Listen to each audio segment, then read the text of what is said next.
Start करेंगे अपना next chapter नाभिकीय भौतिकी। ठीक है, जो अपना 15 नंबर चैप्टर है जिसको क्या लिखते हैं, नाभिकीय भौतिकी। यानी अपने को किसी परमाणु के नाभिक के बारे में क्या करनी है, बात करनी है। तो अगर रदरफोर्ड के अनुसार बात करें तो उसने क्या बताया, जो नाभिक का आकार है वो लगभग कितना होता है, 10 की घात -15 मीटर के आसपास। ठीक है, यानी 10 की घात -15 मीटर की कोटि का पाया जाता है कि इसका आकार है नाभिक का आकार। ठीक है, तो अगर जनरल सी बात है, अगर अपने किसी परमाणु की बात करें, कोई भी परमाणु, तो परमाणु को अपने ऐसे तो दिखाते हैं, जैसे मान लो क्या है, कार्बन है तो कार्बन 6 कार्बन ऊपर क्या लिखते हैं 12, नाइट्रोजन दिखाते हैं 7, नाइट्रोजन है 14।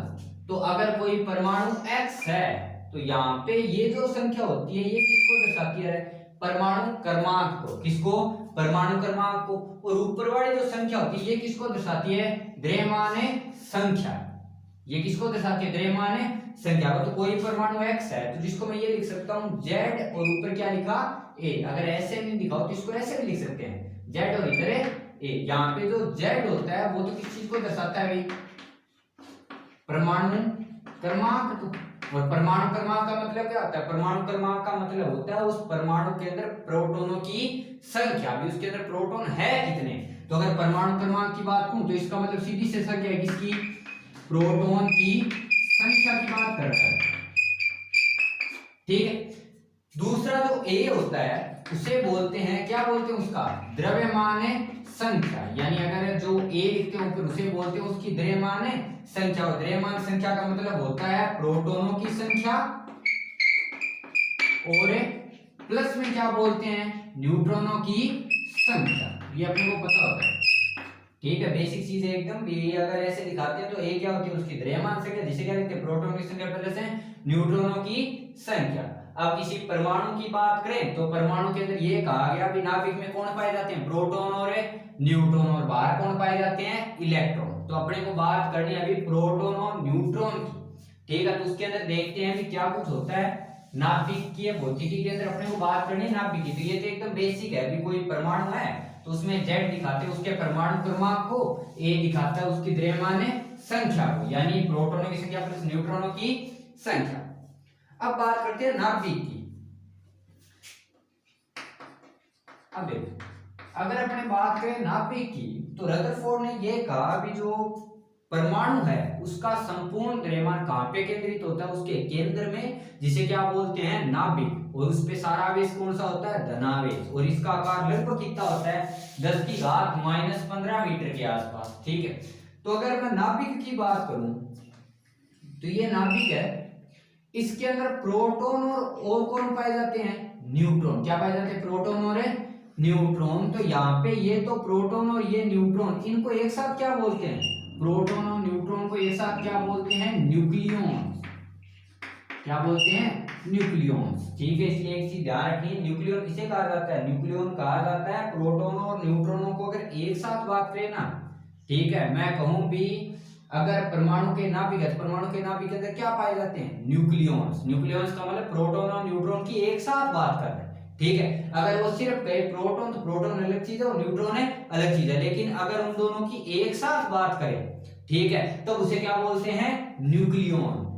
ठीक है, और अपने को एक थोड़ा सा ये भी ध्यान रखना है, जैसे प्रोटॉन है तो प्रोटॉन पे आवेश कितना, प्रोटॉन का द्रव्यमान कितना माना जाता है, प्रोटॉन का द्रव्यमान कितना होता है 1.67 गुना 10 की घात -27 केजी। न्यूट्रॉन का द्रव्यमान भी लगभग इतना ही होता है, 1.67 गुना 10 की घात -27 केजी। फर्क पड़ता है, एक में 6.7 2 होता है, एक में 6.7 4 होता है।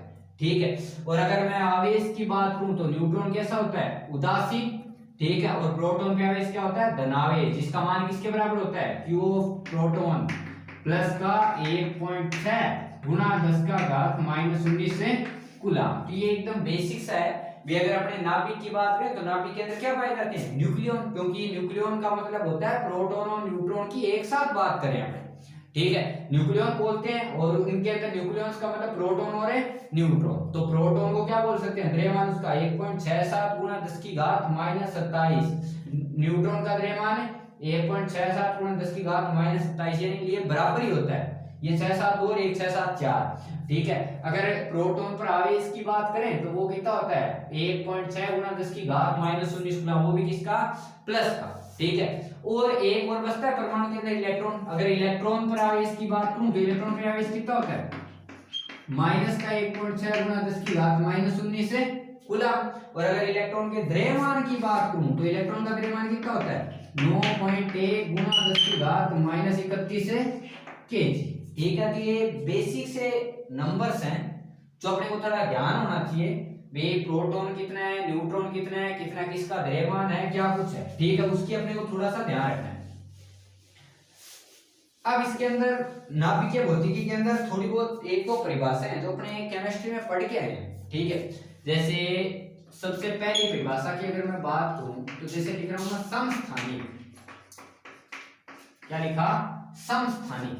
समस्थानिक का मतलब क्या होता है, समस्थानिक का मतलब होता है कोई भी परमाणु है, दो परमाणु जिसके द्रव्य जो प्रोटॉनों की संख्या वो क्या हो समान हो, यानी ऐसे परमाणु जिनका परमाणु क्रमांक क्या हो समान हो लेकिन द्रव्यमान संख्या क्या हो भिन्न भिन्न हो, उसे क्या बोलते हैं समस्थानिक। ठीक है, यानी जैसे मैंने मान लिया भी कोई परमाणु है, ठीक है, x इस पे z और इस पे क्या आया A1, और इसी तरह कोई y है ये z और उस पे क्या लिखा A2, यानी x और y समस्थानिक होंगे कब है जब x z और z यानी दोनों के परमाणु क्रमांक क्या हो समान। ठीक है, तो इसलिए समस्थानिक की परिभाषा लिखते हैं ऐसे परमाणु जिनमें जिनका परमाणु क्रमांक क्या हो समान, अर्थात जिनमें प्रोटॉनों की संख्या क्या हो समान हो, उसे बोलते हैं समस्थानिक, लेकिन उनके अंदर जो द्रव्यमान संख्या है वो क्या हो भिन्न भिन्न। ठीक है, जैसे अगर मैं बात करूं हाइड्रोजन की तो 1H1 हाइड्रोजन बोलते हैं, 1S2 ड्यूटेरियम बोलते हैं, 1S3 ट्राइटियम बोलते हैं। तो यहाँ पे देखो 1 1 1 यानी तीनों में प्रोटॉन की संख्या क्या है समान है, जबकि द्रव्यमान संख्या क्या है भिन्न भिन्न। इसलिए समस्थानिक की परिभाषा लिखते हैं ऐसे परमाणु जिनमें प्रोटॉनों की संख्या क्या हो समान, अर्थात परमाणु क्रमांक तो समान हो लेकिन उनकी द्रव्यमान संख्या क्या हो भिन्न भिन्न हो, उन्हें क्या बोलते हैं समस्थानिक। ठीक है, इसी तरह अगर बात करें समभारिक की, समभारिक का मतलब हो गया ऐसे परमाणु जिनकी द्रव्यमान संख्या क्या हो समान लेकिन जो प्रोटॉनों की संख्या परमाणु क्रमांक वो क्या हो भिन्न भिन्न, यानी ऐसे परमाणु जिनका A तो बराबर हो लेकिन Z क्या हो अलग अलग। ठीक है, उसे कौन से बोलते हैं समभारिक। इसलिए समभारिक की परिभाषा लिखते हैं ऐसे परमाणु जिनके अंदर उनकी द्रव्यमान संख्या यानी A तो समान हो लेकिन उसका जो परमाणु क्रमांक वो क्या हो भिन्न भिन्न हो। जैसे अगर अपने बात करें कार्बन की तो नाइट्रोजन की, नाइट्रोजन का समस्थानिक से 7n15, ठीक है, और ऑक्सीजन का 8। ठीक है, तो कार्बन की बात करें जैसे कार्बन 6 और ऊपर कितना आया 14, समस्थानिक होता है 12 13, और इसी तरह नाइट्रोजन का 7 और ऊपर क्या 14। तो ये दोनों कैसे हैं समभारिक है, क्योंकि देखो द्रव्य प्रोटॉनों की संख्या तो क्या है अलग अलग, यानी उनका परमाणु क्रमांक तो अलग अलग है लेकिन द्रव्यमान संख्या क्या दिख रही है अपने को समान। ठीक है, तो उनको क्या बोलते हैं समभारिक। ठीक है, तो समभारिक का मतलब जिनका द्रव्यमान संख्या क्या हो समान हो लेकिन परमाणु क्रमांक क्या हो भिन्न भिन्न हो।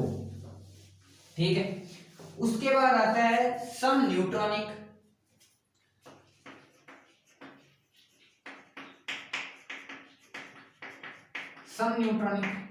समन्यूट्रॉनिक का मतलब है ऐसे परमाणु जिसमें न्यूट्रॉनों की संख्या तो क्या हो समान हो। ठीक है, ऐसे परमाणु जिनमें न्यूट्रॉन की संख्या क्या हो समान हो क्या कहलाते हैं समन्यूट्रॉनिक। ठीक है, ऐसे परमाणु जिनके अंदर न्यूट्रॉन की संख्या क्या लिखी जाए समान लिखी जाए उन्हें बोलते हैं समन्यूट्रॉनिक। जैसे अपने कोई भी एक परमाणु लिखा, जैसे मैंने 6 कार्बन कितना लिखा 13। ठीक है, इसी तरह नाइट्रोजन 7 और कितना लिखा 14, ये दोनों समन्यूट्रॉनिक है। कैसे देखो, ये क्या है प्रोटॉनों की संख्या और ये किनकी संख्या है द्रव्यमान संख्या। तो ये तो लिखते हैं द्रव्यमान संख्या का मतलब है प्रोटॉनों की संख्या प्लस किसकी संख्या न्यूट्रॉनों की संख्या। तो द्रव्यमान संख्या देखो कितनी है 13 बराबर प्रोटॉन की संख्या कितनी 6 प्लस किसकी संख्या न्यूट्रॉन। तो न्यूट्रॉन संख्या कितनी है 13 माइनस 6 यानी कितना बचा 7। इसमें देखो ये कितना आया द्रव्यमान संख्या को क्या लिखेंगे प्रोटॉन प्लस किसकी संख्या न्यूट्रॉन की, तो द्रव्यमान संख्या कितनी है 14, प्रोटॉन संख्या कितनी 7 प्लस न्यूट्रॉन संख्या, तो न्यूट्रॉन संख्या कितनी आई 14 माइनस 7 यानी कितना आया 7। तो यहाँ पे एक चीज क्लियर है कि दोनों की न्यूट्रॉन संख्या क्या है समान है, इसलिए कैसे होते हैं सम न्यूट्रॉनिक। ठीक है, तो सम न्यूट्रॉनिक का मतलब होता है ऐसे परमाणु जिसमें न्यूट्रॉनों की संख्या क्या हो समान हो, वो क्या कहलाते हैं सम न्यूट्रॉनिक। ठीक है, ये अपने केमिस्ट्री में पढ़ के आए हैं पहले से। अब अपने बात करते हैं एक नया प्रकार आता है यहाँ पे, दर्पण या प्रतीप नाभिक। दर्पण या प्रतीप नाभिक, दर्पण या प्रतीप नाभिक का मतलब ये होता है भी जैसे कोई अपने पास दो परमाणु है, एक परमाणु ए और एक परमाणु बी है। ठीक है, इसमें प्रोटॉन की संख्या p1 है, न्यूट्रॉन संख्या n1 है, और इसमें प्रोटॉन संख्या p2 और इसमें न्यूट्रॉन संख्या क्या है n2 है। ठीक है, तो दर्पण या प्रतीप नाभिक का मतलब होता है पहले परमाणु के प्रोटॉनों की संख्या दूसरे परमाणु की न्यूट्रॉनों की संख्या के बराबर, यानी p1 का मान किसके बराबर हो n2 के, और पहले परमाणु के न्यूट्रॉनों की संख्या दूसरे परमाणु के प्रोटॉनों के बराबर। ठीक है, यानी पहले के प्रोटॉनों की संख्या दूसरे के न्यूट्रॉनों के बराबर और पहले के न्यूट्रॉनों की संख्या दूसरे के प्रोटॉनों के बराबर हो, तब उसे कौन सा नाभिक बोलते हैं दर्पण या फिर कैसा नाभिक है प्रतीप नाभिक। इसलिए दर्पण या प्रतीप नाभिक की परिभाषा लिखते हैं ऐसे नाभिक जिसके अंदर प्रथम नाभिक के प्रोटॉनों की संख्या द्वितीय नाभिक के न्यूट्रॉनों की संख्या के बराबर व प्रथम नाभिक के न्यूट्रॉनों की संख्या दूसरे नाभिक के प्रोटॉनों की संख्या के क्या हो बराबर हो, उसे कौन सा नाभिक बोलेंगे दर्पण या प्रतीप नाभिक। यानी पहले के प्रोटॉन दूसरे के न्यूट्रॉन के बराबर और पहले के न्यूट्रॉन दूसरे के प्रोटॉन के बराबर होने चाहिए। ठीक है, इसे कौन सा नाभिक बोलेंगे दर्पण या प्रतीप नाभिक। जैसे किसी एग्जाम्पल की बात करें अपने, तो अगर किसी एग्जाम्पल की बात करें तो जैसे मैंने लिखा 6, कार्बन कितना लिखा 13, इसी तरह नाइट्रोजन 7 13, देखो इसको। ठीक है, सॉरी एक मिनट कर। ठीक है, जैसे अपने बोरोन और बेरिलियम की बात, दर्पण और प्रतीप नाभिक में ये चीज होनी चाहिए पहले के प्रोटॉन दूसरे के न्यूट्रॉन के बराबर और पहले के न्यूट्रॉन दूसरों के प्रोटॉन के बराबर। तो यहाँ पे एक चीज जैसे अपने कोई भी एक उदाहरण ले लें, जैसे 7n अपने काम में लिया 15 और ऑक्सीजन है 8। ठीक है, और कितना 15। इसमें देखो अगर अपने बात करूं तो इसमें देखो पहले के प्रोटॉन दूसरे के न्यूट्रॉन के बराबर होने चाहिए, तो इसमें प्रोटॉन कितने हैं, अगर पहले हम प्रोटॉन की बात करें तो कितने 7, न्यूट्रॉन कितने होंगे ऊपर कितने हैं 15 में से 7 के कितने बच गए 8। इसमें देखो प्रोटॉन कितने हैं 8, न्यूट्रॉन कितने होंगे 15 में से 8 के कितने 7। तो देखो पहले के प्रोटॉन दूसरे के न्यूट्रॉन के बराबर और पहले के न्यूट्रॉन दूसरे के प्रोटॉन, यानी ये कौन से नाभिक है दर्पण या फिर कौन से नाभिक है प्रतीप नाभिक। ठीक है, इसलिए लिखते हैं दर्पण या प्रतीप नाभिक का मतलब ऐसे नाभिक, ठीक है, जिसके अंदर पहले के प्रोटॉनों की संख्या दूसरे के न्यूट्रॉनों के बराबर व पहले के न्यूट्रॉनों की संख्या दूसरे के प्रोटॉनों की संख्या के क्या हो बराबर हो, तो ऐसे जो नाभिक है वो कौन से नाभिक कहलाते हैं दर्पण या प्रतीप नाभिक। ठीक है,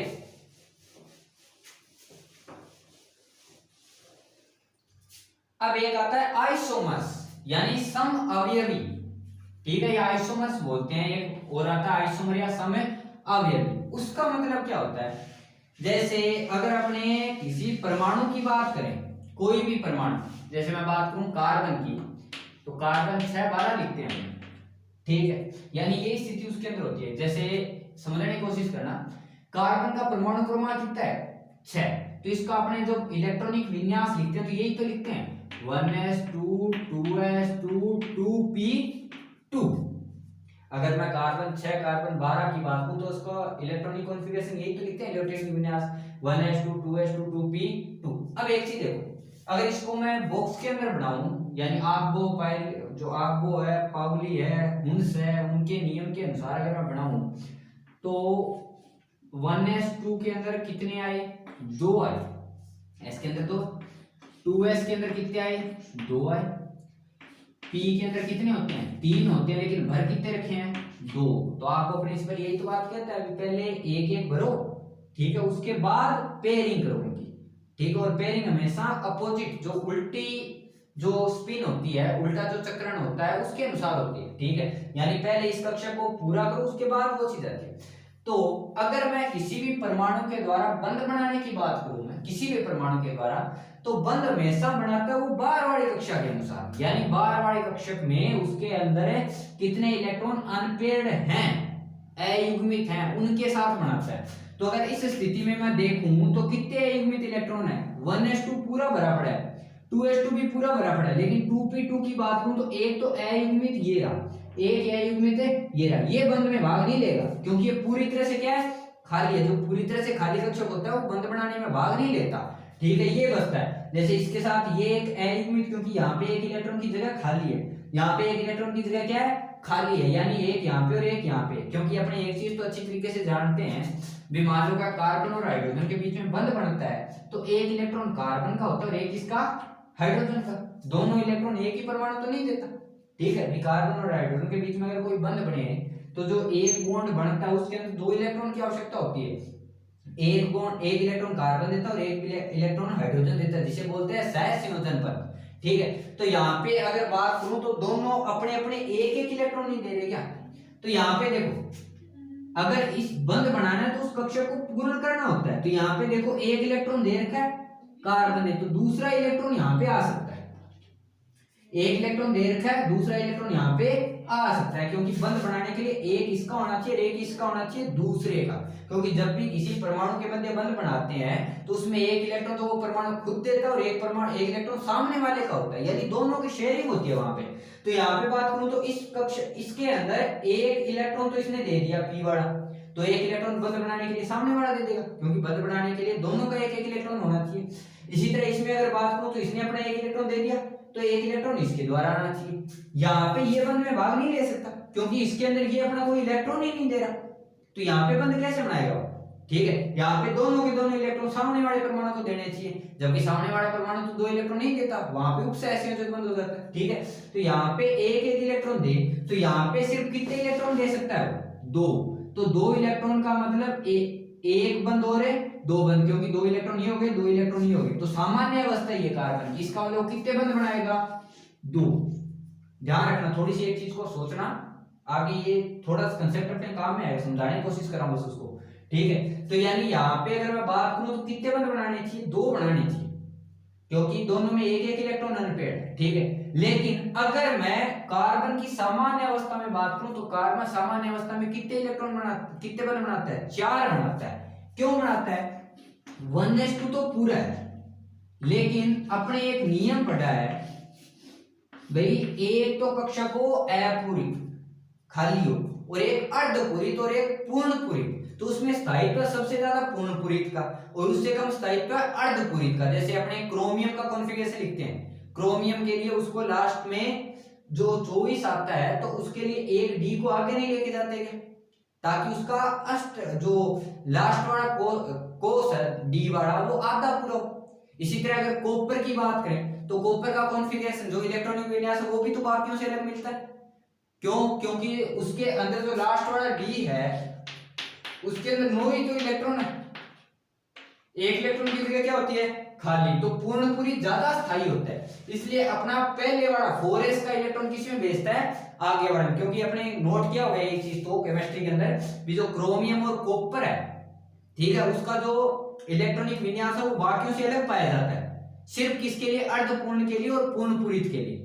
क्योंकि जो क्रोमियम की बात करें तो डी में 4 ही पाए जाते हैं, जबकि स्थायित्व तो ये बात कहता है भी सबसे ज्यादा स्थायी होता है पूर्ण भरा हुआ, उससे कम स्थायी होता है अर्धपूरित और सबसे कम स्थायी जो बाकी बच गए वो है, ठीक है। तो यहाँ पे क्रोमियम की बात करें तो क्रोमियम में 4 आते हैं और डी कक्षक में होने अर्धपूर्ण के लिए होने कितने चाहिए, 5, तो उसके स्थायित्व को बढ़ाने के लिए s का इलेक्ट्रॉन उसमें लेके जाते हैं हमें ताकि 3d5 हो जाए, ठीक है, क्योंकि डी में 10 चाहिए तो वो आधे हो जाते हैं। इसी तरह अगर मैं बात करूं कॉपर की तो कॉपर में लास्ट में कितने होते हैं, 9, तो पूर्ण पूरित होने में एक इलेक्ट्रॉन ही तो कम है क्योंकि डी में 10 होने चाहिए पूर्ण होने के लिए, इसलिए एक इलेक्ट्रॉन आगे से s का उसमें चला जाता है जिसके कारण जो डी है वो क्या हो जाता है, स्थायी हो जाता है। इसलिए उन दो का जो इलेक्ट्रॉनिक कॉन्फ़िगरेशन है, इलेक्ट्रॉनिक विन्यास है, थोड़ा क्या पाया जाता है, अलग। वही काम यहाँ पे है। अगर मैं यहाँ पे बात करूं तो ये अर्धपूरित नहीं है, इसको मैं अर्धपूरित कैसे कर सकता हूं? अगर ये वाला इलेक्ट्रॉन यहां चला जाए, अगर ये वाला इलेक्ट्रॉन यहां चला जाए तो ये भी अर्धपूरित और ये भी अर्धपूरित, यानी वही क्रोमिया वाली कंडीशन नहीं होगी क्या? ये नॉर्मल कंडीशन थी, लेकिन ये अब इसका स्थायित्व तो थोड़ा क्या हो गया, ज्यादा। तो ये बोलते हैं अब ये कितने में बना सकता है? 4, क्योंकि एक इसने दे रखा तो एक यहां से आएगा, एक इसके साथ जुड़ सकता है, एक इसके साथ और एक इसके साथ। सब में कार्बन ने अपने एक एक इलेक्ट्रॉन दे रखे और सामने वाली भी एक एक इलेक्ट्रॉन देके इसको क्या कर सकते हैं? पूर्ण कर सकते हैं। तो ये कौन कितने इलेक्ट्रॉन बनाए? 4। अब एक चीज देखो, ये तो थी उसकी सामान्य अवस्था, कितने बनाना है? 2। लेकिन इसमें अगर बात करूं तो इसमें एक इलेक्ट्रॉन एक कक्षा से कौन सी कक्षा में गया है? दूसरे में। तो जब कोई इलेक्ट्रॉन एक कक्षा में से दूसरी कक्षा में जाता है तो ऊर्जा कौन सी ऊर्जा कहलाती है? उत्तेजन ऊर्जा। कौन सी ऊर्जा? उत्तेजन ऊर्जा। और ये जो अवस्था होती है वो कौन सी अवस्था होती है? उत्तेजित अवस्था। कैसी अवस्था? उत्तेजित अवस्था। ठीक है, तो ये सामान्य अवस्था, ये उत्तेजित अवस्था। तो मेरे हिसाब से ये चीज समझ गए होंगे भी सामान्य अवस्था क्या होती है, उत्तेजित अवस्था क्या होती है। परमाणु एक ही है, कार्बन है, कार्बन है, मैंने कोई परिवर्तन नहीं किया, बस दो अवस्थाएं दिखाई है। एक सामान्य अवस्था जिसमें 2 बंध बनाता है और एक कौन सी अवस्था? उत्तेजित अवस्था जिसमें कितने बंध बनाता है? 4। तो इसमें मैंने परमाणु को परिवर्तित किया क्या? नहीं किया। इसलिए जो आइसोमर्स होते हैं, जो अपने बात की अभी सम अवयवी की, सम अवयवी का मतलब होता है एक ही नाभिक, लेकिन उसके जो रेडियोएक्टिव गुण है वो क्या हो? भिन्न भिन्न, न तो ए अलग हो और न ही जेड, यानी ऐसे परमाणु जिनके जेड भी अलग नहीं हो, जेड भी समान हो और ए द्रव्यमान संख्या भी क्या हो? समान हो, यानी जिनका ए भी बराबर हो और जेड भी बराबर, यानी एक ही परमाणु की बात कर रहा है। अगर मैं ये लिखूं भी कार्बन 612, तो समअवयवी का मतलब है ऐसे परमाणु जिनके अंदर जेड भी समान हो और द्रव्यमान संख्या भी क्या हो? समान, यानी एक ही परमाणु की बात कर रहा है एक तरीके से। लेकिन दोनों परमाणुओं के रेडियोएक्टिव गुण, रेडियोएक्टिव गुण का मतलब होता है विकिरणों का उत्सर्जन करने वाला। ठीक है, यानी विभिन्न प्रकार की विकिरणों का उत्सर्जन करता है। वो अभी अपनी बात करेंगे रेडियोएक्टिवता होती क्या है, ठीक है, क्या रेडियोएक्टिव है, कैसे परमाणु होते हैं, सबकी बात करेंगे अपने। ठीक है, लेकिन इसको थोड़ा सा समझो। ये अपने को ये बात कहता है समअवयवी भी कोई परमाणु है, ठीक है, उसके दोनों परमाणु के जेड तो क्या हो? समान हो, ठीक है, और ए भी क्या हो? समान हो। तो अगर जेड और ए समान है तो मतलब परमाणु सेम ही है। लेकिन उन दोनों की भौतिक अवस्थाएं, उन दोनों के रेडियोएक्टिव गुण क्या हो? भिन्न भिन्न, यानी एक सामान्य अवस्था में पाया गया और एक ऐसी अवस्था में सक्रिय अवस्था। ठीक है, यानी उनके गुण क्या हो? अलग अलग। जिस तरह कार्बन की भी बात की है, कार्बन सामान्य अवस्था में कितने बंध बनाता है? 2। लेकिन कार्बन की अगर एक्साइटेड उत्तेजित अवस्था बात करूं, ठीक है, तो कितने बंध बनाता है? 4। यानी परमाणु वही है लेकिन उसके गुण क्या है? अलग अलग। एक सामान्य अवस्था का गुण और एक है उत्तेजित अवस्था का गुण है। तो वही चीज है, यानी ऐसे परमाणु जिनके द्रव्यमान संख्या समान हो और परमाणु क्रमांक भी क्या हो? समान हो, लेकिन उनके अंदर जो उनके गुण हैं, रेडियोएक्टिव गुण है, वो क्या हो? भिन्न भिन्न हो, यानी एक सामान्य अवस्था में पाया जाए और एक ऐसी अवस्था में उत्तेजित अवस्था में। वहां पे अपने बात करेंगे, आगे बात करेंगे गामा किरणों की, अल्फा सब की। ठीक है, तो वहां पे ये थोड़ा और क्लियर हो जाएगा। लेकिन मेरे हिसाब से कार्बन वाले एग्जांपल से समझ गए होंगे। ठीक है, अभी एक कार्बन वही है लेकिन एक जगह वो 2 बंध बनाता है और एक जगह 4 बंध, यानी एक सामान्य अवस्था और एक उसकी क्या है? उत्तेजित अवस्था है। ठीक है, तो इसलिए अपने को थोड़ा सा ध्यान रखना है। यानी अगर अपने बात करें आइसोमर्स की, तो एक तो सामान्य, जेड तो दोनों के सेम, ए भी दोनों के सेम, लेकिन उनके अंदर जो गुण है रेडियोएक्टिव गुण, वो क्या होते हैं? भिन्न भिन्न होते हैं। ठीक है, ये होगी उनकी बात सारी। ठीक है, उसके बाद आगे अगर अपने बात करें तो आगे आता है एक विशेष यूनिट, जैसे बात करते हैं नाभिक की। तो रदरफोर्ड ने ये कहा कि जो नाभिक है उसका आकार लगभग कितना होता है? 10⁻⁻15 मीटर की कोटि का। यानी कोई नाभिक है तो उसका आकार लगभग कितना होता है? 10⁻⁻15 मीटर की कोटि का, यानी लगभग इतने के आसपास होता है। तो वहां पे एक सूत्र आता है जो अपने आगे जाके डेरिवेशन में आता है। फिलहाल अपनी 12th के सिलेबस में, 12th के अकॉर्डिंग बस वो एक सूत्र है। ठीक है, डेरिवेशन अपने सिलेबस में नहीं है। तो उसका नाभिक आकार उसने बताया कि जो नाभिक का आकार है, यानी नाभिक की जो त्रिज्या है r, वो बराबर होती है r0 गुणा ए की घात 1/3, जहां पे आर क्या होती है, नाभिक की त्रिज्या,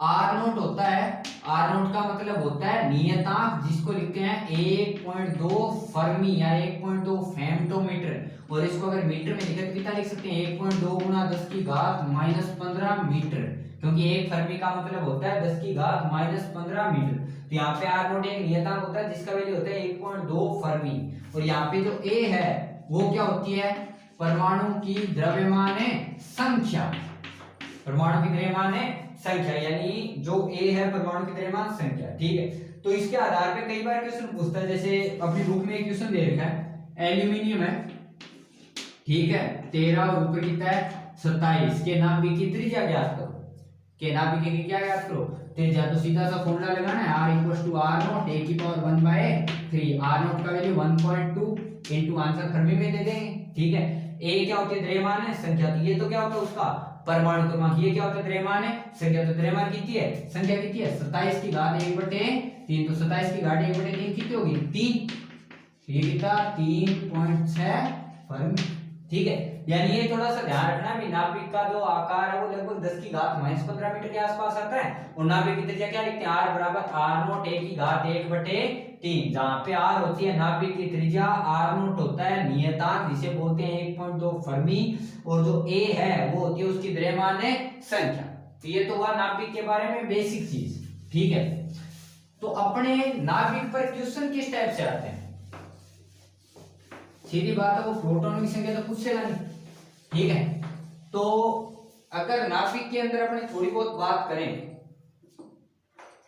तो जैसे पिछले साल अर्धवार्षिक में क्वेश्चन आया, ठीक है, कई बार पूछा भी गया है, जैसे क्वेश्चन को थोड़ा गौर करना, क्वेश्चन अलग अलग टाइप से पूछ सकता है, या तो पूछ सकता है भी सिद्ध करो कि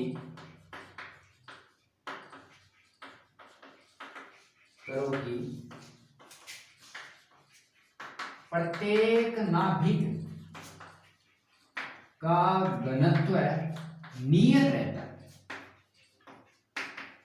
नियत रहता है मतलब एक नियतांक आना चाहिए अपना। ठीक है, क्वेश्चन कई बार ये पूछता है सिद्ध करो कि प्रत्येक नाभिक का घनत्व क्या रहता है, नियत रहता है, यानी कई बार ऐसा घनत्व नियत रखने का मतलब भी जो घनत्व आएगा वो हमेशा क्या आएगा, एक संख्या आएगा।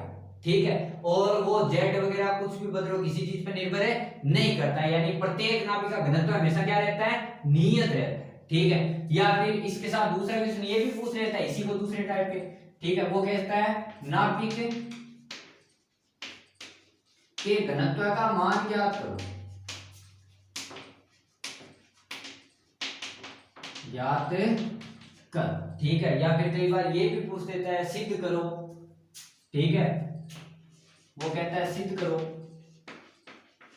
कि नाभिक का घनत्व है तो है द्रव्यमान संख्या व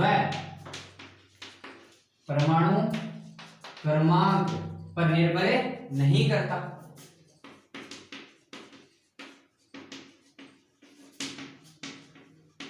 निर्भर नहीं करता, यानी एक ही क्वेश्चन को पूछने के अलग अलग तरीके हैं, 3-4 तरीके से पूछ लेता है। कई बार ये पूछता है कि सिद्ध करो कि प्रत्येक नाभिक का घनत्व क्या रहता है, नियत रहता है, जैसे पिछले साल ये पूछा गया।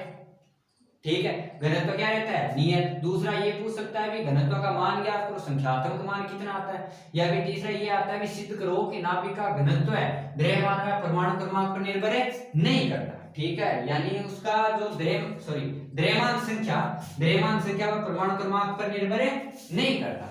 तो तीनों क्वेश्चन का एक ही मतलब है, अपने को मान निकालना है नाभिक के घनत्व का। ठीक है, तो अपने को घनत्व के आधार पे इस क्वेश्चन को चाहे कैसे भी पूछे। ठीक है, जैसे पिछले साल ये पूछा गया भी नाभिक सिद्ध करो कि नाभिक का, जब पिछले साल ये पूछा गया भी नाभिक के घनत्व है हमेशा क्या रहता है, नियत रहता है। ये चीज अपने को क्या करनी है, सिद्ध करनी है। ठीक है, तो यहाँ पे जैसे अगर अपनी बात करें, वो बात कर रहा है नाभिक के घनत्व की, तो अपने को एक चीज क्लियर है, घनत्व बराबर क्या लिखते हैं, द्रव्यमान, और बटे में क्या लिखते हैं उसका आयतन। अगर कहीं पे बात करें, ठीक है, घनत्व की, तो घनत्व बराबर क्या लिखते हैं, द्रव्यमान बटे उसका आयतन। ठीक, तो अपने को मैं इसको लिख रहा हूं द्रव्यमान बटे आयतन। तो पहले मान आयतन का निकाल लेते हैं और दूसरा मान किसका चाहिए, द्रव्यमान का। तो अगर मैं बात करूं आयतन की, घनत्व किसका चाहिए, अपने को नाभिक का घनत्व सिद्ध करना है, तो मैं आयतन में किसका लिखूंगा, नाभिक। आप देखो अगर नाभिक की बात करूं तो नाभिक के लिए क्या कहा रदरफोर्ड ने भी, एक छोटा सा गोला होता है जिसके आकार लगभग 10 की घात -15 मीटर का होता है। यानी नाभिक अगर देखें तो नाभिक अपने कैसे मानते हैं, गोलाकार मानते हैं। ठीक है, तो अगर नाभिक गोलाकार मानते हैं तो नाभिक का आयतन, नाभिक का आयतन कितना होना चाहिए, भी गोला मानते हैं उसको, तो गोले का आयतन 4/3 पाई r की घात 3 होना चाहिए। क्योंकि अगर घोड़े के आयतन की बात करूं तो घोड़े का आयतन क्या लिखते हैं, 4/3 पाई r की घात 3। ठीक है, मैंने ये लिखा।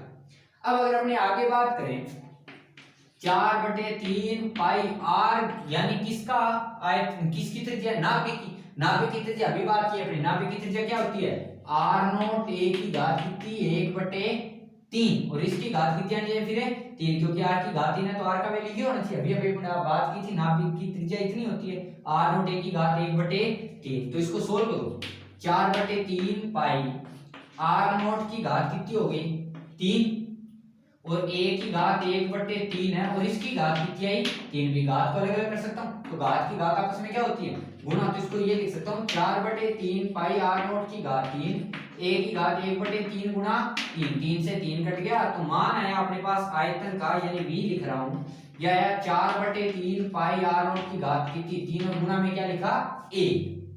ये किसका मान आया, आयतन का। दूसरा मान किसका चाहिए, द्रव्यमान का।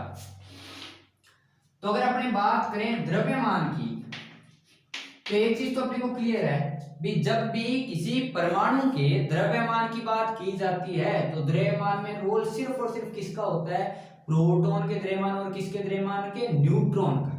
कभी भी किसी परमाणु के द्रव्यमान में इलेक्ट्रॉन का द्रव्यमान नहीं जोड़ा जाता।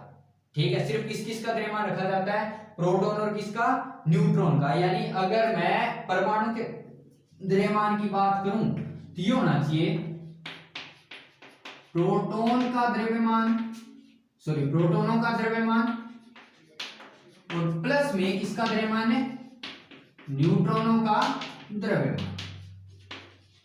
क्योंकि अगर कुल द्रव्यमान की बात करूं तो किसी भी परमाणु के द्रव्यमान में कभी भी अपने इलेक्ट्रॉन के द्रव्यमान का रोल नहीं मानते। ठीक है, क्योंकि इलेक्ट्रॉन का जो द्रव्यमान है वो प्रोटॉन और न्यूट्रॉन की तुलना में बहुत ज्यादा कम होता है। ठीक है, क्योंकि प्रोटॉन का द्रव्यमान 1.67 गुना 10 की घात -27, और इलेक्ट्रॉन का द्रव्यमान 9.1 गुना 10 की घात -31, यानी पॉइंट के बाद भी 4 और एक्स्ट्रा जुड़ते हैं उसके अंदर, 4 एक्स्ट्रा जीरो और आ गए। ठीक है, एक -27 और एक -31। तो उसके आधार पे अगर अपने किसी भी परमाणु के द्रव्यमान की बात करें तो परमाणु के द्रव्यमान के अंदर प्रोटॉन और न्यूट्रॉन की बात करते हैं। यहाँ पे अपने को घनत्व किसका निकालना है, घनत्व निकालना है अपने को नाभिक का। तो आयतन भी किसका, नाभिक का, और द्रव्यमान भी किसका, नाभिक का आना चाहिए। तो नाभिक के द्रव्यमान की अगर मैं बात करूं तो ये परमाणु का द्रव्यमान नहीं लिख रहा, मैं यहाँ पे लिख रहा हूँ नाभिक का द्रव्यमान, क्योंकि घनत्व किसकी बात करनी है, नाभिक की। तो अगर मैं नाभिक का द्रव्यमान बात करूं तो नाभिक के अंदर कौन कौन उपस्थित होते हैं, प्रोटॉन और न्यूट्रॉन। यानी जो नाभिक का कुल द्रव्यमान आएगा वो आना चाहिए प्रोटॉनों का द्रव्यमान प्लस किसका द्रव्यमान है, न्यूट्रॉनों का।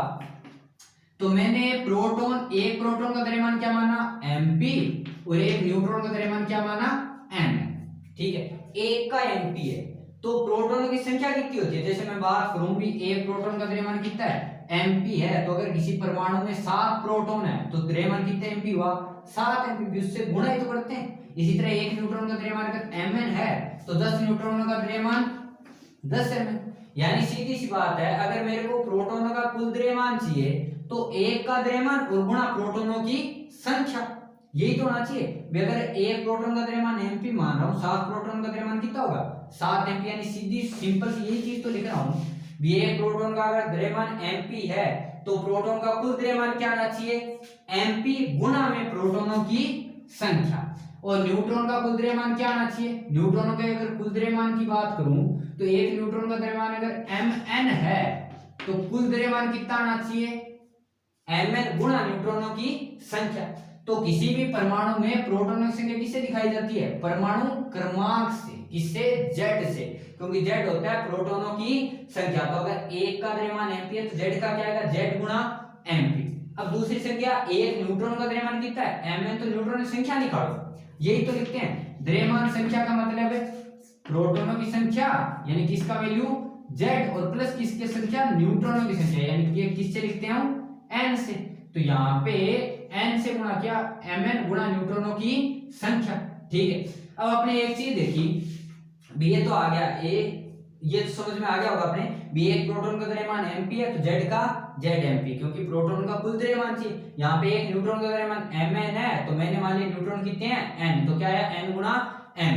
अब अपने अभी बात की जो प्रोटॉन और न्यूट्रॉन का जो द्रव्यमान अभी लिखा 1.67 गुना 10 की घात -27, दूसरे का भी 1.67 गुना 10 की घात है -27, तो जो प्रोटॉन का द्रव्यमान है वो लगभग बराबर होता है किसके, न्यूट्रॉन के द्रव्यमान। प्रोटॉन और न्यूट्रॉन के द्रव्यमान क्या होते हैं, समान होते हैं, तो इसको लिख सकता हूं ZMP प्लस n, mn की जगह क्या लिख सकता हूं mp, क्योंकि प्रोटॉन और न्यूट्रॉन का द्रव्यमान लगभग क्या होता है, समान होता है, तो mn की जगह क्या आया mp। तो ये अपने पास अगर मैं mp कॉमन लूं तो क्या बच गया z प्लस n, तो mp z प्लस n का मतलब है प्रोटॉनों की संख्या प्लस किसकी संख्या, न्यूट्रॉनों की। तो प्रोटॉनों की संख्या और न्यूट्रॉनों की संख्या का योग क्या बोलते हैं, द्रव्यमान संख्या। तो प्रोटॉनों और न्यूट्रॉनों की संख्या का योग कैसे लिखा मैंने, a से, यानी द्रव्यमान संख्या। तो अब बात करो घनत्व की, तो घनत्व की अगर मैं बात करूं जिसको लिख रहा हूं रो से, तो घनत्व बराबर क्या आना चाहिए, द्रव्यमान बटे आयतन। तो द्रव्यमान अपने पास आया mp गुना a, और नीचे अगर आयतन की बात करूं तो आयतन आया अपने पास ये 4/3 पाई r नॉट की बात कितनी 3, और गुणा में क्या आना चाहिए a।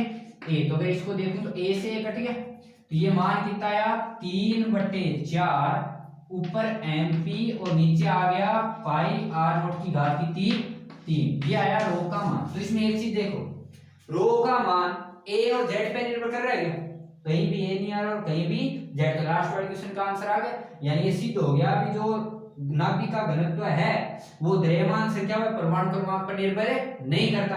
दूसरा सेंटेंस क्या था, भी सिद्ध करो कि जो द्रव्यमान जो नाभिक का घनत्व है वो क्या रहता है हमेशा नियत। तो देखो नियत है क्या 3/4, तो नियत mp का मतलब है प्रोटॉन का द्रव्यमान जो नियत होता है 1.67 गुणा 10 की घात -27 केजी, पाई का वैल्यू 3.14, r नॉट क्या है नियतांक जिसका वैल्यू कितना है 1.2 फर्मी। यानी इसमें रो के सामने जो जो आ रहे हैं नियतांक वो सारे एक नियतांक ही तो है।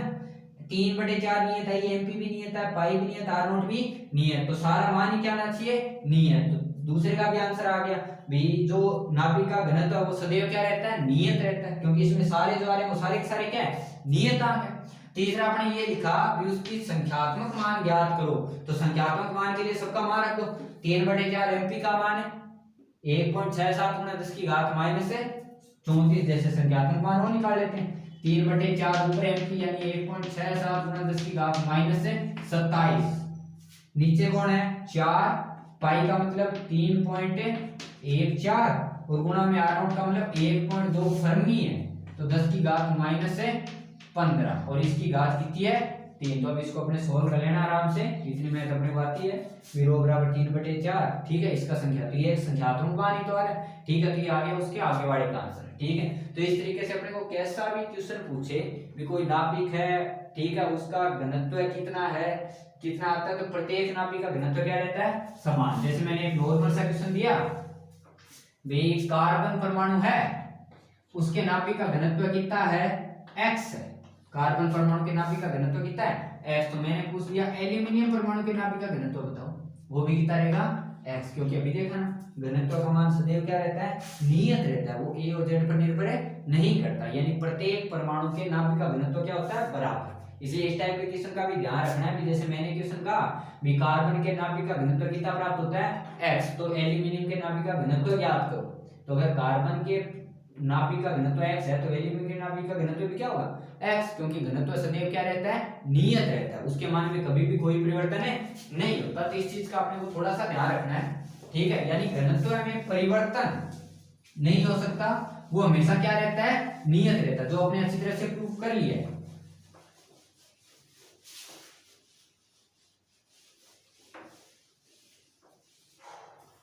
ठीक है,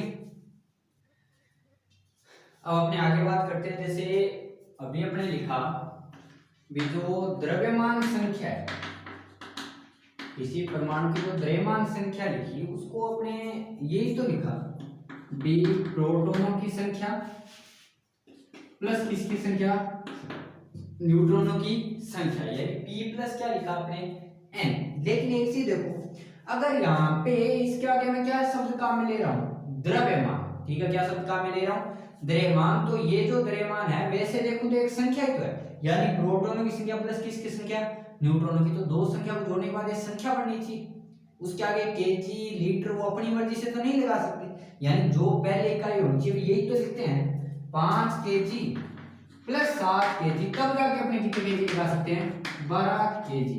लेकिन मैं ये लिखूं 5 प्लस 7 बराबर है 12, इसके आगे अपनी मर्जी से केजी लगा सकता हूं क्या, नहीं लगा सकता, क्योंकि उसके लिए इनको भी क्या होना पड़ेगा, केजी होना पड़ेगा। तो देखो अगर द्रव्यमान संख्या की बात करूं तो क्या लिखते हैं, प्रोटॉनों की संख्या प्लस न्यूट्रॉनों की संख्या, यानी सिर्फ क्या जोड़ रहे हैं, दो संख्याओं को जोड़ रहे हैं, और दो संख्याओं को जोड़ रहे हैं तो उसकी इकाई के लिए केजी आने का तो सवाल ही पैदा नहीं होता, ठीक है, क्योंकि जो दो संख्या जोड़ेंगे तो उसके आगे केजी लगाने का मतलब है प्रोटॉन का द्रव्यमान केजी प्लस न्यूट्रॉन का द्रव्यमान किसमें, केजी में, तब जाके वो द्रव्यमान बढ़ना चाहिए, ठीक है।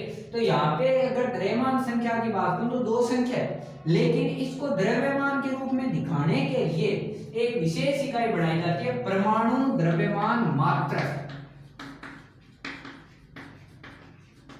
इसको लिखते हैं परमाणु द्रव्यमान मात्रक, जिसे लिखते हैं AMU से, या फिर सिर्फ किससे लिख सकते हैं, U से, इसे बोलते हैं एटॉमिक मास यूनिट, ठीक है, क्या बोलते हैं, एटॉमिक मास यूनिट, यानी परमाणु द्रव्यमान मात्रक, ठीक है। ये क्या होता है, द्रव्यमान संख्या को दिखाने के लिए आगे उसकी विशेष इकाई बनाते हैं परमाणु द्रव्यमान मात्रक, यानी AMU। ये सिर्फ इसलिए लगाते हैं ताकि जो द्रव्यमान संख्या है उससे ये पता चल जाए कि ये जो संख्या वो किसको दिखा रही है, एक तरीके से द्रव्यमान के लिए, ठीक है, क्योंकि सिर्फ संख्या और उसके आगे शब्द क्या है, द्रव्यमान। तो इसको एक स्पेशल दिखाने के लिए भी ये जो संख्या अपने निकाल रहे हैं, प्रोटॉन और न्यूट्रॉन की संख्या जोड़ के जो संख्या निकाल रहे हैं वो कौन सी संख्या है, द्रव्यमान, यानी उसके आगे शब्द क्या है, द्रव्यमान। तो उस द्रव्यमान को विशेष करने के लिए, उस संख्या को एक विशेष संख्या बनाने के लिए उसके आगे एक स्पेशल इकाई लगाई जाती है परमाणु द्रव्यमान मात्रक, यानी AMU, जिसे किससे दिखाते हैं, U से, ठीक है। तो यहाँ पे अगर बात करें AMU की, तो एक AMU का मतलब क्या होता है, एक AMU का मतलब होता है 1/12वां भाग कौन से का, 6 कार्बन का द्रव्यमान का, ठीक है, यानी जो कार्बन परमाणु है 6 कार्बन 12 समस्थानिक वाला नहीं, 6 कार्बन 12, 6 कार्बन 13 भी नहीं, 6 कार्बन 14 भी नहीं, कौन सा, 6 कार्बन 12। तो एक AMU या AQ का मतलब होता है कार्बन 12 का 1/12वां भाग, ठीक है, यानी कार्बन 12 के द्रव्यमान का 1/12वां भाग क्या कहलाता है, परमाणु द्रव्यमान मात्रक। इसलिए परमाणु द्रव्यमान मात्रक की परिभाषा अपने को ध्यान रखनी है, ठीक है। एटॉमिक मास यूनिट का मतलब कार्बन 12 के द्रव्यमान का कितना भाग है, 1/12वां भाग क्या कहलाता है, परमाणु द्रव्यमान मात्रक कहलाता है, ठीक है। अब इसके अंदर देखो, अगर द्रव्यमान की बात करूं, ठीक है, तो आपने अभी लिखा भी जो एक AMU है इसका मतलब है 1/12 गुणा कार्बन 12, 6 कार्बन 12 का द्रव्यमान, ठीक है। तो कार्बन 12 का द्रव्यमान मतलब प्रोटॉनों का द्रव्यमान प्लस किसका द्रव्यमान, न्यूट्रॉनों का। तो इसको ये लिख सकता हूं 1/12 गुणा प्रोटॉन का द्रव्यमान, मैंने क्या लिखा MP, लेकिन कितने प्रोटॉन है 6, इसलिए क्या लिखा 6 MP, प्लस न्यूट्रॉन का द्रव्यमान है Mn, और कितने न्यूट्रॉन है 6, क्योंकि 12 है तो 12 प्रोटॉन 6, तो टोटल कितने हैं 12, तो न्यूट्रॉन भी 6 है, ठीक है। तो ये कितना हुआ 1/12, अगर मैं 6 MP लिखूं तो Mn का द्रव्यमान भी किसके बराबर होता है, MP के ही तो होता है लगभग, ठीक है। तो ये भी किसका लिखूंगा 6 MP, क्योंकि Mn को लगभग क्या लिख सकता हूं MP, तो 1/12 गुणा 12 MP नहीं हो गया, ये घट जाता है तो लगभग बराबर किसके आता है, MP के। एग्जैक्ट मान तो इसका आता है 1.66 कुछ, ठीक है, -27 kg, लेकिन प्रोटॉन का द्रव्यमान 1.67 × 10⁻⁻27 kg। तो एग्जैक्ट वैल्यू तो कोई दिक्कत नहीं अपने को, ठीक है, वो नोट्स में दिखाई गई है, लेकिन बात अपने को समझ में आनी चाहिए आया कैसे। यानी अगर MP की बात करूं तो MP का द्रव्यमान लगभग 1 AMU के बराबर होता है, इसलिए अपने 1 AMU के लिए मान लिखते हैं 1.67 गुणा 10 की घात -27 kg। और अगर ऐसे नहीं लिखो तो इसका मान होता है 1.66 गुणा 10 की घात -27, एकदम एग्जैक्ट। ठीक है, अब अपने पास कई बार क्वेश्चन आया है, क्वेश्चन बहुत बार ये पूछा गया है 1 AMU के 1 AMU द्रव्यमान के समतुल्य 1 AMU द्रव्यमान के समतुल्य ऊर्जा ज्ञात करो।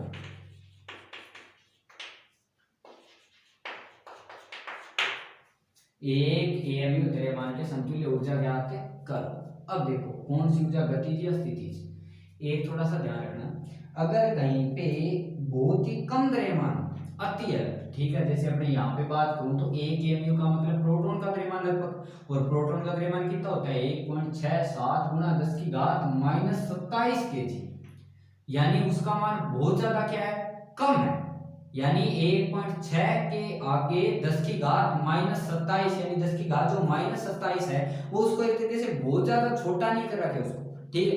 यानी यहाँ पे द्रव्यमान क्या बहुत ज्यादा कम, तो जब किसी कण का द्रव्यमान बहुत ज्यादा कम तो द्रव्यमान के समतुल्य ऊर्जा निकालते हैं अपने आइंस्टीन के अनुसार, और आइंस्टीन ये बात कहता है कि कहीं पे जो ऊर्जा होती है वो किसके बराबर होती है, E बराबर mc स्क्वायर के। m होता है उसका द्रव्यमान और c होता है प्रकाश का वेग, जिसे लिखा जाता है 3 गुणा 10 की घात 8 मीटर प्रति सेकंड। c का वैल्यू 3 गुणा 10 की घात 8 मीटर प्रति सेकंड, और m होता है उसका द्रव्यमान। लेकिन ये उनके लिए मान्य है जिनका द्रव्यमान क्या हो बहुत ज्यादा कम, यानी पॉइंटों के बाद बहुत बड़ी संख्या, ठीक है, बहुत ही ज्यादा पीछे है, ठीक है। तो ये होती है किसी भी द्रव्यमान के समतुल्य ऊर्जा, ये आती है सापेक्षवाद के सिद्धांत से। ये एकमात्र ऐसी समीकरण थी जिसने फिजिक्स को पूरे तरीके से पलट के रख दिया, ठीक है। यानी जो अपने आज तक पढ़ते आ रहे थे उसको सबको उसने फेल कर दिया, जहां पे कोई भी नियम वगैरह लागू नहीं होता। इसलिए आइंस्टीन के लिए ये समीकरण सबसे स्पेशल आती है, फिजिक्स की सबसे स्पेशल समीकरण है E = mc का स्क्वायर, ठीक है। तो अगर मैं बात करूं 1 AMU द्रव्यमान के समतुल्य ऊर्जा ज्ञात करो, तो आइंस्टीन ये बात कहता है भी अगर कोई द्रव्यमान m है तो उसके समतुल्य ऊर्जा किसके बराबर होती है, E बराबर mc स्क्वायर के। इसलिए अपने को थोड़ा सा ध्यान रखना है कि जब भी अपने इस चैप्टर के अंदर ऊर्जा की बात करेंगे, यानी बात करें नाभिक की ऊर्जा की, तो नाभिक का मतलब है प्रोटॉन का द्रव्यमान, किसका द्रव्यमान, न्यूट्रॉन का, जो हो गया 10 की घात -27। यानी यहाँ पे जो ऊर्जा वगैरह निकालेंगे किसी द्रव्यमान के कारण तो वो आइंस्टीन के अकॉर्डिंग आती है, क्योंकि जो नाभिक है वो ज्यादातर रेडियोएक्टिव तत्वों के टाइप, जो रेडियोएक्टिव पदार्थ है वो विभिन्न कणों का क्या करते हैं, लगातार उत्सर्जन करते हैं।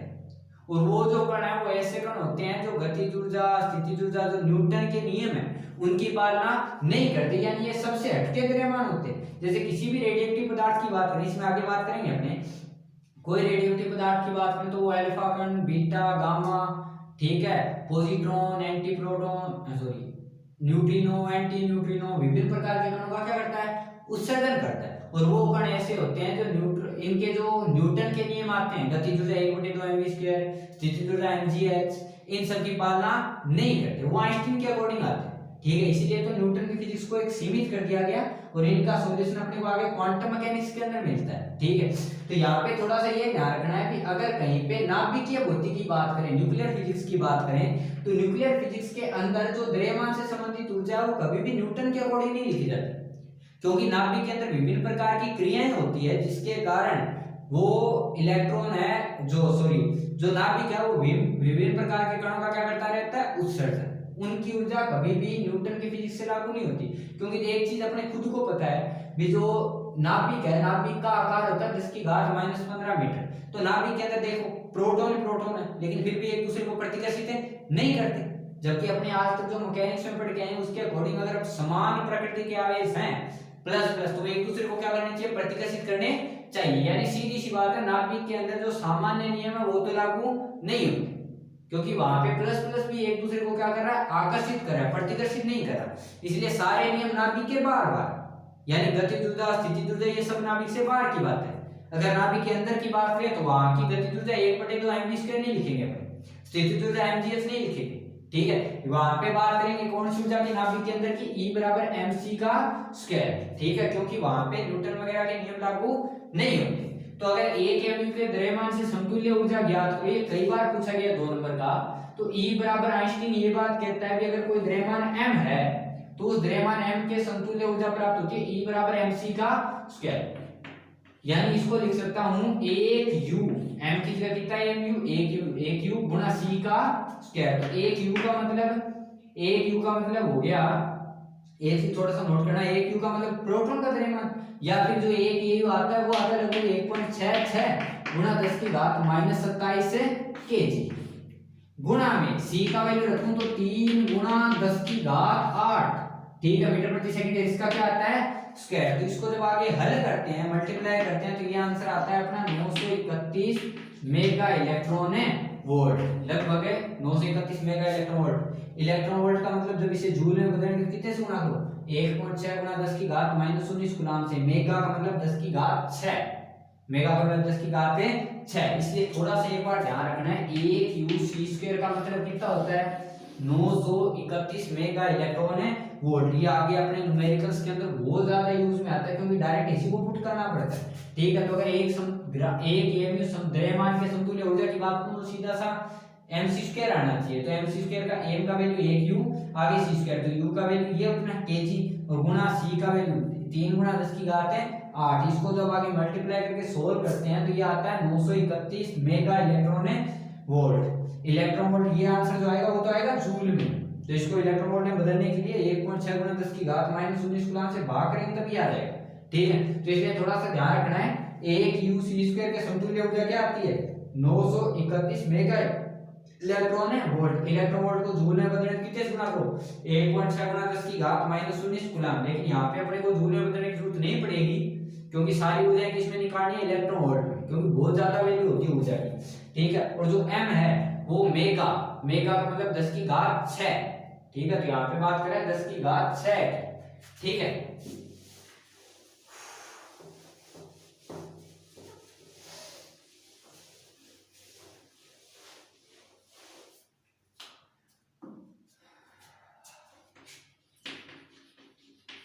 अब एक चीज आती है द्रव्यमान क्षति। द्रव्यमान क्षति का मतलब ये है भी, जैसे किसी नाभिक की बात करूं मैं, नाभिक के द्रव्यमान की अगर बात करूं तो नाभिक का द्रव्यमान जैसे लिख रहा हूं मैं कैपिटल M, तो नाभिक का द्रव्यमान यही तो होता है कि प्रोटॉन का कितना द्रव्यमान है प्लस किसका द्रव्यमान है न्यूट्रॉन का, यही तो लिखते हैं ZnP प्लस NM, यानी एक प्रोटॉन का द्रव्यमान गुना Z और एक न्यूट्रॉन का द्रव्यमान गुना N, ठीक है। यानी एक तरीके से अगर कुल द्रव्यमान की बात करूं तो सब द्रव्यमानों को आपस में क्या कर रहा हूं मैं जोड़ रहा हूं, प्रोटॉनों का द्रव्यमान प्लस किसका द्रव्यमान है न्यूट्रॉनों का, यानी जो m है वो एक तरीके से समेशन है किसका m का, यानी प्रोटॉनों का द्रव्यमान प्लस किसका द्रव्यमान है न्यूट्रॉनों का द्रव्यमान, उनको क्या कर रहा हूं आपस में जोड़ रहा हूं। तो ये तो वो द्रव्यमान है जो अपने मापा है, लेकिन जब इसको तोलते हैं यानी इसका वास्तविक द्रव्यमान जब बात करते हैं तो उसको मैंने किससे लिखा m से। वो जो वास्तविक द्रव्यमान है वो कभी भी इसके बराबर नहीं आता, वो इससे हमेशा ही कम आता है। यानी ये अगर 10 आया तो ये 9.9 आएगा, ये अगर 15 आया तो ये 14.98 ऐसा है, ठीक है। यानी किसी भी नाभिक का कुल द्रव्यमान जो प्रोटॉनों न्यूट्रॉनों को द्रव्यमानों को जोड़ के जो द्रव्यमान बनाया जाता है वह द्रव्यमान हमेशा ही नाभिक को तोड़ने के बाद जो द्रव्यमान आता है उससे हमेशा क्या प्राप्त होता है ज्यादा प्राप्त होता है, ठीक है। यानी अगर मैं प्रोटॉनों न्यूट्रॉनों का द्रव्यमान जोड़ के अगर m आया और उसको, ये तो मेरा कुल द्रव्यमान मैंने निकाला, भी प्रोटॉनों का द्रव्यमान जोड़ दो किसका द्रव्यमान है न्यूट्रॉनों का, तो अपने नाभिक का द्रव्यमान आ जाना चाहिए जो क्या आया m। लेकिन जब मैंने इसको तोला, वास्तव में इसको तोला तो द्रव्यमान क्या प्राप्त हुआ m। तो यहाँ पे कंडीशन आती है जो m है ना वो हमेशा ही बड़ा आता है किससे m से, यानी जो द्रव्यमान अपने मान के चलते हैं प्रोटॉन और न्यूट्रॉन का द्रव्यमान जोड़ के जो द्रव्यमान आता है और उसको तोड़ के जो द्रव्यमान आता है, दोनों द्रव्यमानों में क्या होता है अंतर होता है, और न्यूट्रॉनों वाला जोड़ के जो द्रव्यमान निकालते हैं वो हमेशा क्या आता है ज्यादा। तो जो m माइनस m यानी इन दोनों में अंतर कितना आता है, जिसे किसे लिखा डेल्टा m से, इसे बोलते हैं द्रव्यमान क्षति, क्या बोलते हैं? द्रव्यमान क्षति। तो द्रव्यमान क्षति का मतलब होता है किसी नाभिक के प्रोटॉनों व न्यूट्रॉनों के द्रव्यमानों का जो कुल योग है वो हमेशा ही उस नाभिक के वास्तविक द्रव्यमान से क्या आता है? ज्यादा आता है। ठीक है, यानी प्रोटॉनों और न्यूट्रॉनों का जो द्रव्यमान जोड़ के मैंने कुल द्रव्यमान निकाला, वह द्रव्यमान हमेशा ही जो नाभिक है उसके द्रव्यमान से क्या प्राप्त होता है? ज्यादा। इसलिए नाभिक का वास्तविक द्रव्यमान जो अपने तोल के निकाला है और नाभिक का वह द्रव्यमान जो अपने द्रव्यमानों को जोड़ के निकाला है, उन द्रव्यमानों का जो अंतर आता है ना उसे कौन सा बोलते हैं? उसकी द्रव्यमान क्षति। क्या बोलेंगे? द्रव्यमान क्षति। तो ये जो द्रव्यमान क्षति हुई वो किसके अंदर हुई? नाभिक के अंदर। इसलिए क्षति की जो ऊर्जा आती है उसे क्या लिखते हैं? E बराबर डेल्टा m गुना c का स्क्वायर, क्योंकि नाभिक की जो ऊर्जा आती है वो लिखते हैं E बराबर m गुना c का स्क्वायर। ठीक है, तो यहाँ पे अगर बात करूं तो द्रव्यमान में क्षति कितनी हुई? डेल्टा m की। इसलिए द्रव्यमान क्षति के अनुसार जो ऊर्जा आती है उसे लिखते हैं डेल्टा m गुना c का स्क्वायर। तो द्रव्यमान क्षति की अपने को थोड़ी सी परिभाषा ध्यान रखनी है। द्रव्यमान क्षति का मतलब होता है न्यूट्रॉन किसी परमाणु के नाभिक के न्यूट्रॉनों और प्रोटॉनों के अनुसार कुल द्रव्यमान व उसको तोड़ने के बाद उसका वास्तविक द्रव्यमान आता है, उन दोनों का जो अंतर होता है उसे क्या बोलते हैं? द्रव्यमान क्षति। और द्रव्यमान क्षति के अनुसार जो ऊर्जा आती है वो निकाली जाती है E बराबर डेल्टा m गुना c का स्क्वायर। ठीक है, यानी वास्तव में कितने द्रव्यमान में क्या आता है? अंतर आता है। ठीक है, जैसे अगर अपने बात करें क्वेश्चन की, तो एक क्वेश्चन कर लेते हैं अपने छोटा सा।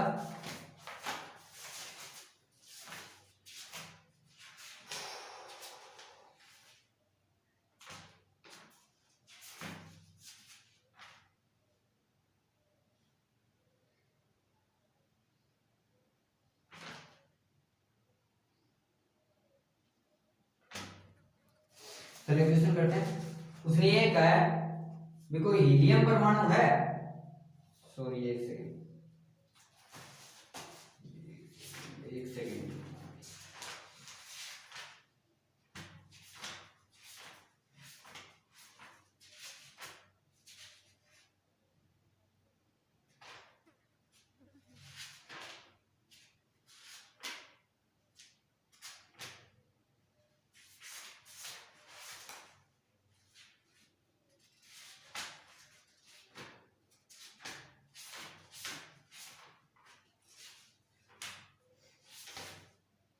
चलिए कर लेते हैं। उसने कहा कि एक हीलियम परमाणु 2He4, ठीक है, उसका जो वास्तव में द्रव्यमान है ना m किसका? हीलियम का, वो तो प्राप्त हुआ अपने को, उसने दे रखा है 4.002603 AMU या U। और उसने दे रखा है प्रोटॉन का द्रव्यमान उसने दे रखा है 1.0078 U। न्यूट्रॉन का द्रव्यमान दे रखा है उसने 1.0087 U। तो वो ये कह रहा है द्रव्यमान क्षति व उसकी बंधन ऊर्जा ज्ञात करो। बंधन ऊर्जा का मतलब होता है द्रव्यमान क्षति के अनुसार जो ऊर्जा प्राप्त होती है वो कौन सी ऊर्जा कहलाती है? बंधन ऊर्जा। यानी जब किसी नाभिक के वास्तविक द्रव्यमान जो अपने तोला है और उसका जो प्रोटॉन और न्यूट्रॉनों के अनुसार जो द्रव्यमान आता है उसमें जो अंतर होता है, जो द्रव्यमान क्षति प्राप्त होती है उसके अनुसार जो ऊर्जा आती है उसे क्या बोलते हैं? उसकी बंधन ऊर्जा। तो उसने पूछा भी बंधन ऊर्जा ज्ञात करो। ठीक है, अब देखो अगर मैं E लिखना है तो ऊर्जा का सीधा सा सूत्र है कि E बराबर आना चाहिए डेल्टा m गुना c का स्क्वायर, क्योंकि बंधन ऊर्जा का मतलब होता है द्रव्यमान क्षति के अनुसार कितनी ऊर्जा प्राप्त हो रही है। तो अपने को चाहिए डेल्टा m, और डेल्टा m का मतलब होता है उसके वास्तविक द्रव्यमान और नाभिक के प्रोटॉन और न्यूट्रॉन का द्रव्यमान जोड़ने के बाद कितना द्रव्यमान आता है। तो वास्तविक द्रव्यमान उसने दे रखा है, तो अपने निकाल ले प्रोटॉन और न्यूट्रॉनों के अनुसार कुल द्रव्यमान आना चाहिए। तो प्रोटॉन और न्यूट्रॉनों के अनुसार कुल द्रव्यमान क्या आना चाहिए? एक प्रोटॉन का द्रव्यमान है mp, तो कुल द्रव्यमान है zmp, प्लस एक न्यूट्रॉन का द्रव्यमान mn, तो दूसरे का nmn, यानी न्यूट्रॉन का द्रव्यमान प्लस किसका द्रव्यमान है? प्रोटॉन का। तो देखो अगर परमाणु क्रमांक की बात करूं तो कितने हैं? 2, क्योंकि प्रोटॉन से क्या 2 है, और गुणा में mp का मतलब है कितना दे रखा है? 1.0078 U, प्लस में दूसरे की बात करूं तो n Np कितने आएंगे, न्यूट्रॉनिक संख्या कितनी बची 2, क्योंकि टोटल 4 है, 2 प्रोटॉन आ गए तो 2 न्यूट्रॉन बच गए, और गुना Mn, m के n का वैल्यू कितना है 1.0087, ये सारी वैल्यू अपने को दी हुई आती है पेपर के अंदर, ठीक है। तो वहां से अगर बात करूं तो 2 कॉमन ले लें, 2 कॉमन तो कितना बचा 1.0078 प्लस 1.0087, पॉइंट के बाद अपने को ये नहीं करना भी ये जो अंक लिख करके हमको पहले छोड़ दें, पॉइंट के बाद 4 अंक साथ लेके चलने, ध्यान रखना, ठीक है। तो इसको मैं ये लिख सकता हूं 2 गुना कितना हुआ ये, ठीक है 8 7 15, 1 8 7 और 15 1 16, द्रेम जोड़ में करते नहीं होनी चाहिए, 15 1 8 और 7 15 1 16, ये कितना बचा 1, ये 0, ये कितना 2, यानी 2 पॉइंट ये उठाना चाहिए, इसको 2 से गुणा करो कितना आएगा, अगर इसको बात करें अपने गुणा से तो ये कितना बनेगा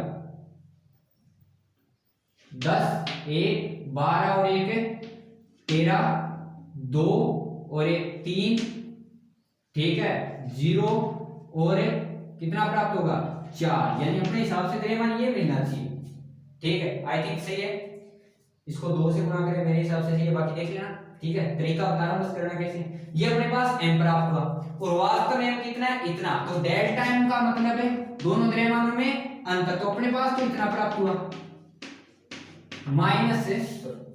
माइनस ये कितना प्राप्त हुआ, ये कितना दे दिया उसने 4.002603, ठीक है। तो अपने पास डेल्टा m का मान यहां से निकालेंगे, तो डेल्टा m का मान लो कितना आया x, और अंतर किया तो u, क्योंकि u में से u तो घटा रहे हैं एक तो x u, तो अपने को ये पता है कि अगर ऊर्जा चाहिए तो ऊर्जा बराबर क्या लिखते हैं डेल्टा m गुना c का स्क्वायर, तो डेल्टा m का मतलब कितना है x u और गुना c का स्क्वायर, तो इसको ये नहीं लिख सकते क्या x गुना 1 का स्क्वायर, और 1 स्क्वायर का मतलब कितना होता है 931, तो इसको लिख सकते हैं x गुना 931 मेगा इलेक्ट्रॉन वोल्ट, जिसको अपने को सोल्व करना है, ठीक है। यानी अपने को ध्यान रखना है पॉइंट के बाद कम से कम 4 बिंदु तो लेके चलने ही है, ठीक है, उसमें अपने को गलती नहीं होनी चाहिए।